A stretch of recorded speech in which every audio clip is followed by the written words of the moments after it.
Ya, Mak. Sipa!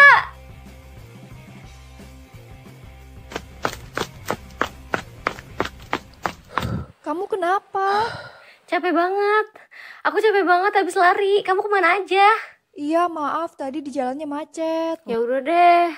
Kenapa ya jantung aku berdenyut lebih cepat gitu setelah lari? Ah, emang iya? Iya deh, coba kamu bandingin sama punya kamu. Oh iya ya, tapi aku nggak tahu sih kenapa. Mending kita tanya guru biologi kita aja yuk. Yuk kita di sana istirahat sambil kita video call. Yuk.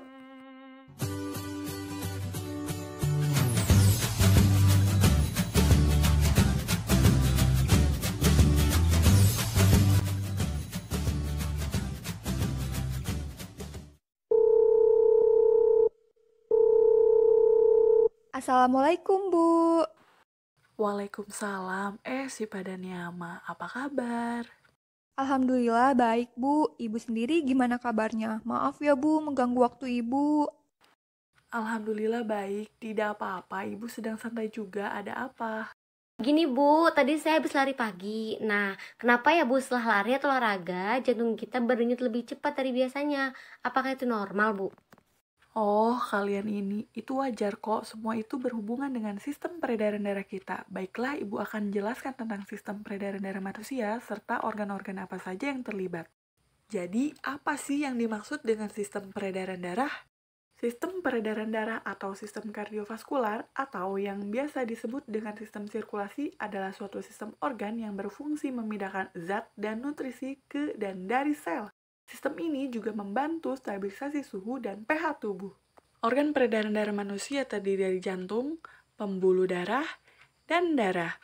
Namun, pada video ini kita hanya akan membahas mengenai jantung dan pembuluh darah. Dengan tujuan pembelajaran yang pertama mendeskripsikan konsep sistem peredaran darah, kedua menguraikan pengertian bagian-bagian jantung serta fungsinya, yang ketiga menguraikan pengertian dan macam-macam pembuluh darah serta fungsinya, dan yang keempat menyebutkan beberapa contoh kelainan ataupun penyakit pada sistem peredaran darah manusia yang mungkin terjadi di lingkungan sekitar. Jantung manusia terletak di dalam dada sebelah kiri. Jantung berfungsi untuk memompa darah ke seluruh tubuh, dan jantung berukuran seperti kepalan tangan setiap pemiliknya. Bentuk jantung seperti pada gambar berikut ini, dan jantung jika kita potong bentuknya akan seperti ini. Jantung manusia terdiri atas 4 ruang, dan untuk memudahkan kalian dalam memahami ruang jantung, mari kita bahas ruang jantung secara lebih detail. Yang pertama ada atrium kanan, yang kedua ada atrium kiri, yang ketiga ada ventricle kanan, dan yang terakhir ada ventricle kiri. Agar darah dalam jantung tidak tercampur, maka jantung memiliki sekat yang disebut dengan katup jantung. Berikut masing-masing letak katupnya. Yang pertama ada katup trikuspid, yang kedua ada katup mitral, yang ketiga ada katup aortik, dan yang terakhir ada katup pulmonik. Jantung manusia berfungsi untuk memompa darah ke seluruh tubuh. Jantung mengalami proses relaksasi atau diastol, di mana otot jantung mengendur sehingga jantung seperti mengembang dan letak darah masih di dalam serambi. Kemudian proses kontraksi atau sistol, di mana otot jantung menegang sehingga jantung menguncup dan letak darah masih di dalam bilik. Sehingga ketika jantung berdenyut, selalu ada gerakan kontraksi dan relaksasi selama manusia itu hidup. Nah, untuk memudahkan kalian dalam mengingat gerakan kontraksi dan relaksasi pada jantung, mari ikuti gerakan tangan saya. Sistol, diastol, sistol, diastol, sistol, diastol. Berikutnya, kita akan membahas tentang bagaimana cara kerja jantung. Darah menjadi kaya akan oksigen ketika menyerap oksigen di dalam paru-paru. Kemudian, darah yang kaya akan oksigen tersebut masuk ke dalam atrium kiri melalui vena pulmonalis. Saat atrium kiri berelaksasi, kemudian darah akan terpompa masuk ke dalam jantung. Saat atrium kiri berkontraksi, secara bersamaan ventrikel kiri akan berelaksasi. Atrium kiri akan memompa darah untuk masuk ke dalam ventrikel kiri melalui katup satu arah. Ketika ventrikel kiri berkontraksi, ventrikel kiri akan memompa darah menuju aorta, di mana aorta merupakan pembuluh nadi terbesar. Kemudian darah yang kaya akan oksigen tersebut dialirkan ke seluruh tubuh kecuali paru-paru. Darah yang kaya akan oksigen diedarkan ke seluruh tubuh melalui pembuluh darah arteri. Kemudian pembuluh darah akan bercabang menjadi kapiler dan akan menjangkau berbagai organ di dalam tubuh. Kemudian darah akan berdeoksigenasi dan pembuluh darah kapiler akan bercampur ke pembuluh darah yang lebih besar yaitu vena yang akan membawa darah yang miskin oksigen menuju jantung. Kemudian darah yang miskin oksigen tersebut masuk ke dalam jantung melalui vena cava. Darah tersebut memasuki bagian atas kanan jantung yang disebut dengan atrium kanan. Atrium kanan berkontraksi, kemudian darah masuk ke dalam ventrikel kanan melalui katup satu arah.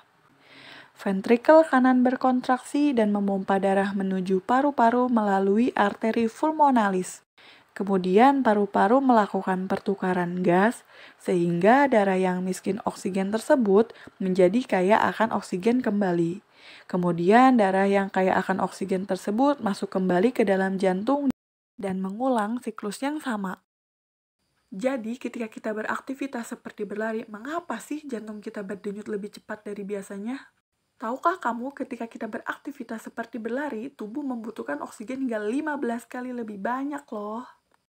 Karena fungsi darah salah satunya adalah untuk mengedarkan oksigen, sehingga jantung berdenyut lebih cepat dari biasanya untuk mengedarkan oksigen lebih banyak melalui darah. Hal tersebut diakibatkan karena saat beraktivitas seperti berlari, sel tubuh membutuhkan pasokan oksigen yang lebih banyak akibat dari metabolisme sel yang bekerja semakin cepat dalam menghasilkan energi.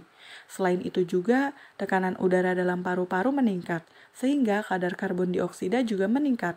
Kalian pasti tahu kan ya, bahwa karbon dioksida dalam tubuh bersifat racun yang harus dikeluarkan dari tubuh kita.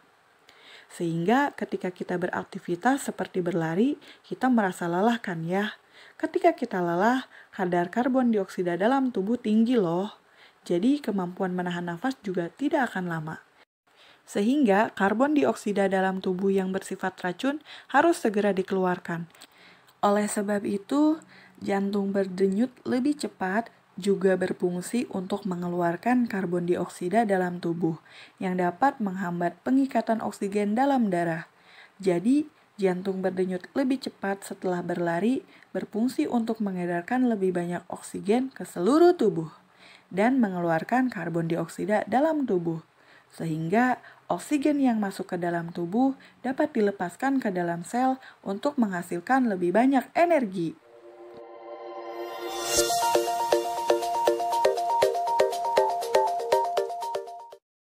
Oh, begitu ya, Bu. Wah, seru juga ya belajar biologi bisa sesuai dengan apa yang kita rasakan.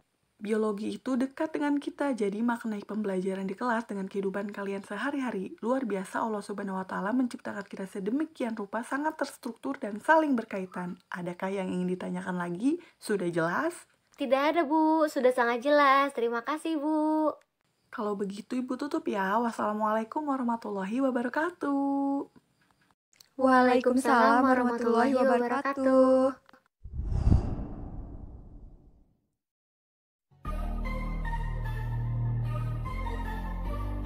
Si Ajeng mana sih, lama banget?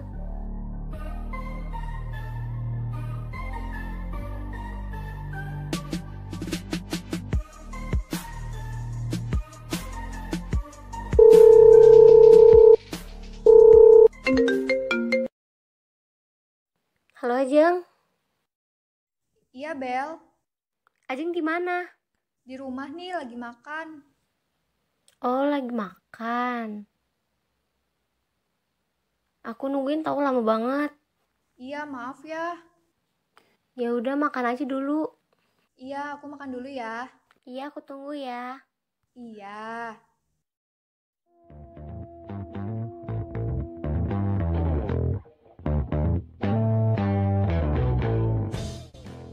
Bel, Ajeng sini. duh Bel, kok kepalaku pusing banget ya? Penglihatan juga mulai kabur gitu.